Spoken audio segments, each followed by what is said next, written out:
मुझसे मिलने छत पर आई। मिलने की खुशी में 2 रोटी कम खाई। दौड़कर सीधा छत पर आया, लेकिन मैंने उसे वहां ना पाया। मायूस सा हो चुका था और इंतजार में उसके खड़ा था। मायूस सा हो चुका था और इंतजार में उसके खड़ा था। चुपके से दिल में घर कर जाने वाली आवाज कानों में आई और उस रात ने भी मानो हमें मिलाने की कसम सी थी खाई। वो आकर बोली बोलो क्या काम है। मैंने भी दिल से कहा देखो कितनी हसीन शाम है। वो फिर बोली बोलते हो या मैं जाऊं। मन तो था कूद कर उसकी छत पर पहुंच जाऊं, लेकिन घरों का फासला हम दोनों की दूरियां बढ़ा रहा था और उसे देख मैं अपनी छत पर सिर्फ मुस्कुरा रहा था। मेरे दिल में जज्बात अनगिनत थे और उसके पास सिर्फ 5 मिनट। मैंने चुप्पी तोड़ी और इश्क है तुमसे कहा आवाज में थोड़ी। 5 मिनट पूरे हो गए। अंधेरी रात में सारे अरमान भी सो गए। मैंने कहा जाओ बाद में बात करता हूँ।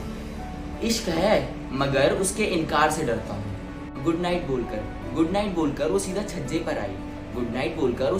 पर आई और मैं दूर से ही महसूस कर सकता था उसके होठों की नरमाई। बातों ही बातों में पेश हो रहे जज्बातों में उसने अपनी जुल्फें लहराई और उस वक्त मेरी सांसों की भी मानो मौत सी आई। काश वो रात थोड़ी और लंबी हो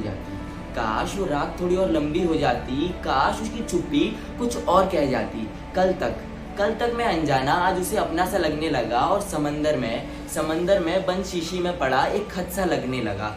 शायद उसे किसी की तलाश थी। शायद एक लहर की। हाँ, वो रात महज एक रात रह गई कम शब्दों में मगर वो अपनी पूरी बात कह गई। उसे सपना एक झूठा कहूँ या उस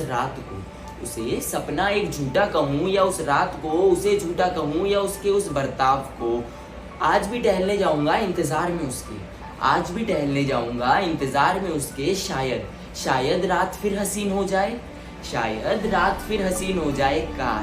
काश वो आज फिर मुझसे छत पर मिलने आए।